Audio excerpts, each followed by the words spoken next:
Okay, so this is part 6 of Who the Fuck Did I Marry?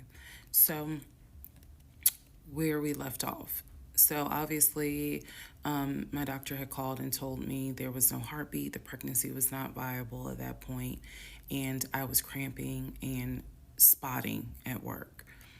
Went into my best friend's office and immediately started crying. She was like, "What's going on?" And I said, I told her what the doctor said. And she grabbed her keys, grabbed her purse, and was like, "Let's go. I'm taking you home." On my way home, I called my boyfriend and told him what the doctor said. And he was like, "I'll meet you at home." So he was coming from Duluth, went straight home. And so about 24, 48 hours later, I had a doctor's appointment. And my doctor gave me 3 options. First option, let everything happen naturally. Your body will expel the fetus on its own. Second option, you can take a pill which will induce expelling the fetus at home. The pill basically will cause you to contract and expel. The third option was to go into the hospital and do a D&C. I did not want to do a D&C because I did not want to be in a hospital with COVID going on. And for whatever reason, I did not do the option of let it happen naturally. So I chose to do the pill.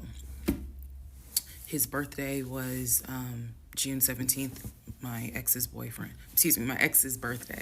was June 17th. So the decision was made, we're going to celebrate his birthday that day, go out to eat. And then that night I would take the pill because we both were off from work the next 2 days, next 2 or 3 days. So went out to eat to try to celebrate as best we could, and then took the pill that night.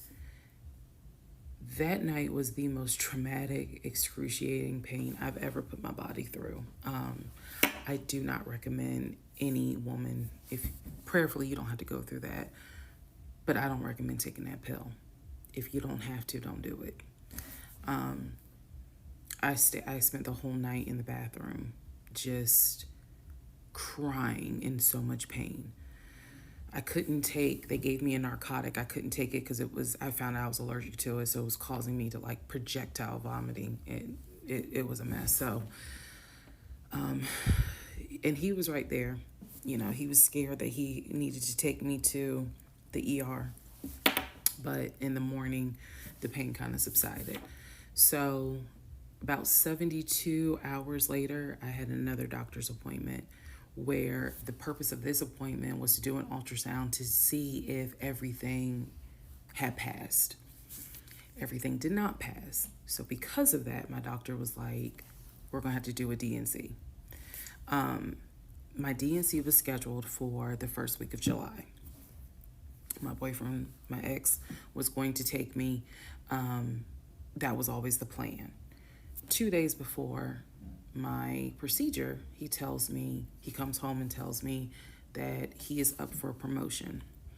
He's up to be promoted to VP. Because of this, the president of the company, is coming in, and it was going to be this huge business meeting he had to go to. The business meeting was scheduled for the day of my surgery. And so I'm throwing a fit because I was like, you there's no way you can do that meeting. Like, I need you to take me to the hospital and all this other stuff. And so he offered to have his sister take me to the hospital. Apparently his sister lived in Douglasville. I was like, no, because I've never met her. Like, I'm not having a stranger take me to the hospital. No, this is a private situation. I don't want to do that, blah, blah, blah. So my aunt had offered to take me. And then my friend who took me home from work had offered to take me. So at that point, we get into an argument because he's like, my sister is, you about your family, so why can't she step in? And I was like, nah, because I don't know her.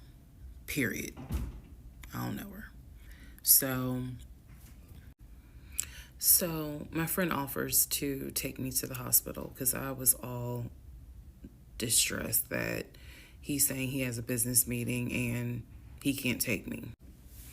So I remember being on I-75 on the connector on the phone with her crying because I was so embarrassed that he wasn't going to be the one to take me and that I was needing to rely on someone else to take me to the hospital in order to get a DNC done. And she was really great. She was like, girl, this is why you have a village. Like, it's okay. Things happen. The world is crazy right now. I will take you. You're going to be okay. So he did not take me to the hospital for my DNC. My friend did. She could not stay because of COVID protocol. So when they wheeled me into pre-op after I got checked in, I texted him and was just letting him know, hey, here's the update. I'm about to, I'm in pre-op. They're going to get me prepared to go back to the surgical ward or whatever. And the response I got was from his new executive assistant named David. Now, when he told me he was up for the promotion, he did tell me that part of getting this new job would be that he would get an executive assistant named David. And he did tell me, I'm going to make sure that I inform David if you get a text from this number, meaning from me, pull me out of the meeting because, my fiance's having a procedure done and I'm picking her up. So it's important that you come get me if it's something serious. So I text him. David responds. He said, yeah, Mr. Blah Blah told me that you are having a procedure done. If you need me to get him, I can go get him. He's in a meeting. Just let me know what you need. And I just said, no, don't bother him. I'm just giving an update that they're about to take me back. And David responds and says, I'm so sorry you're going through this. Please let me know if there's anything I can do. So I have the procedure. I wake up and I am now in recovery. I should be in recovery 45 minutes up to an hour and a half. I wake up, first thing I ask, and I remember asking, is where is so-and-so? The nurse who was so sweet, she was like, everything went well. You're doing great. She said, we spoke to your fiance. He's on his way.